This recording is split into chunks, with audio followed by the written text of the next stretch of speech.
Hey guys, just a real quick video today to kind of recap Table 220.55 in the NEC. Now, Table 220.55 is used when you're calculating your service and service conductors for dwelling calculations. And this is really only used for household cooking equipment. So let's dive into what this table consists of and what the columns mean. Column A covers everything less than 3.5 kilowatts. Column B covers in between 3.5 kilowatts and 8.75 kilowatts. And again, these two columns, those are percentages. Column C is a maximum demand. This is not a percentage. This is actually in kilowatts and not percentages. Column C is for everything not over 12 kW.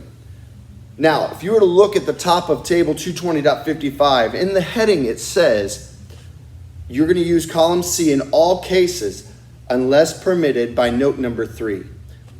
Okay, let's take a moment and see how these columns work.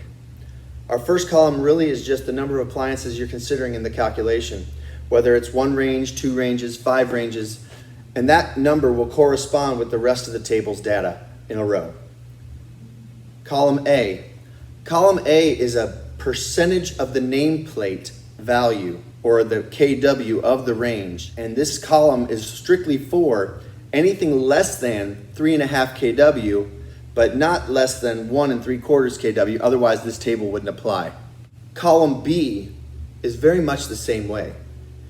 This is a percentage of the nameplate value of the range or oven or cooking equipment if that cooking equipment is 3.5 kW or larger, all the way up to 8.75 kW. Column A and B are typically only used in note number 3.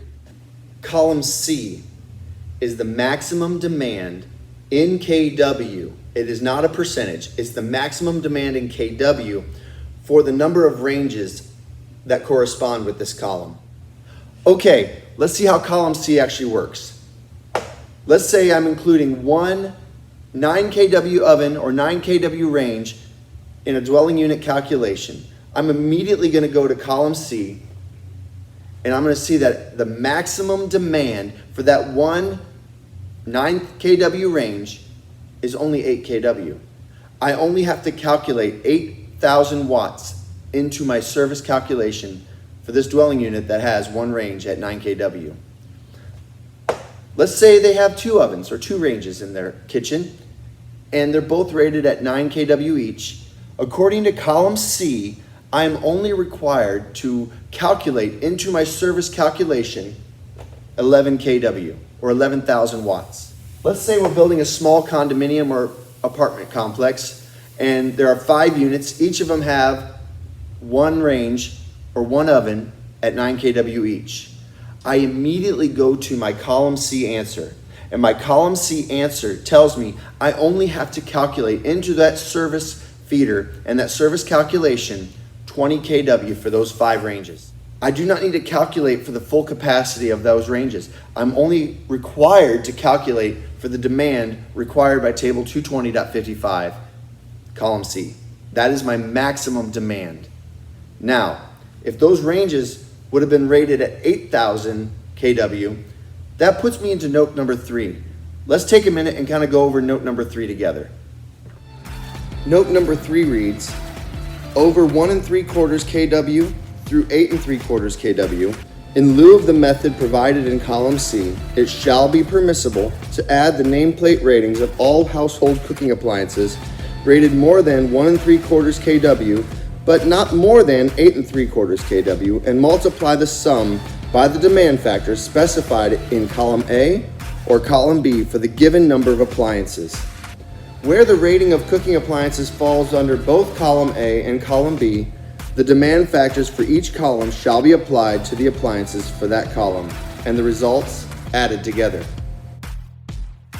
In note number 3, it basically says if we have household cooking appliances that fall within column A specifications and column B specifications, we are allowed to multiply those percentages by the said cooking appliances nameplate values, add them together, and use them in our calculations for household cooking appliances.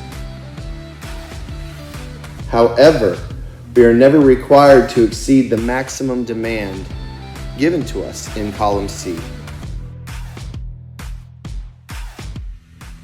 We had one piece of cooking equipment earlier at 9,000 watts or 9 kW. Now let's say it was only 8 kW or 8,000 watts. According to note number 3, I can use either column A or column B to calculate a percentage to apply to that nameplate value. Now remember, column A is everything less than 3.5 kW, and column B is everything in between 3.5 kW and 8.75 kW. My 8,000 watt piece of cooking equipment falls under column B if I'm using note number 3.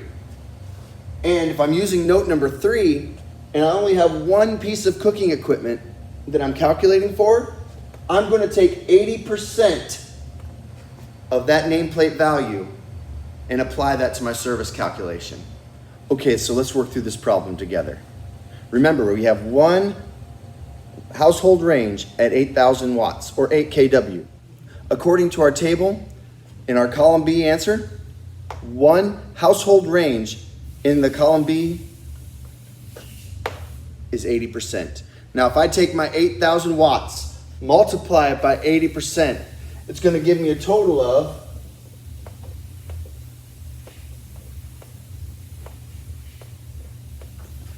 6,400 watts. And now the reason we can use our column B answer is because it is actually less than our column C answer, and our column C answer is 8 kW. 64 kW is less than our maximum, so we stick with that. Okay, now that we figured that out, let's look at something a little bit larger than just one household range at 8,000 watts.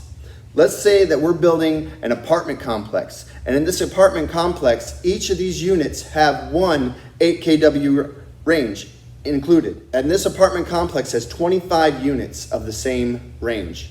That means we have 25 pieces of cooking equipment at the same value. Let's go ahead and calculate that together.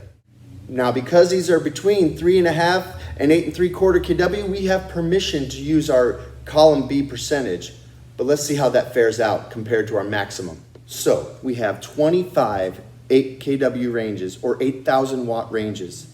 We have a permission to use 26% in our demand according to column B. Let's multiply them all together and see what our total demand would be using column B. We have 25 times 8,000 times 26% according to column B. That gives us a total demand just using column B of 52,000 watts or 52 kW. Now, let's compare that to our column C answer before we go and apply that demand. According to our column C, for 25 household cooking equipment, our maximum demand in our service calculation is 40 kW. 40 kW is our maximum. We're not required to go over 40 kW. So that means our 52 kW that we calculated using column B is not necessary. Column C wins the fight in this one. We're going to apply 40 kW to our service calculations.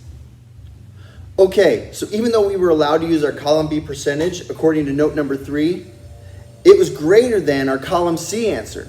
And column C, remind you, is our maximum, not our minimum. So if our column B answer is greater than our maximum, we don't have to use it. Okay, so a real quick recap on exactly what each column represents in table 220.55. Our first column is our number of appliances. Column A is a percentage for equipment rated less than 3.5 kW. Column B is a percentage based on equipment rated between 3.5 kW and 8.75 kW. And column C is your maximum demand in kilowatts. This is your go-to column for all pieces of household cooking equipment added to our service calculation. I hope this video has been helpful to you in service calculations regarding household cooking equipment. There'll be more videos to come explaining the different notes at table 220.55. Until then, have a great day.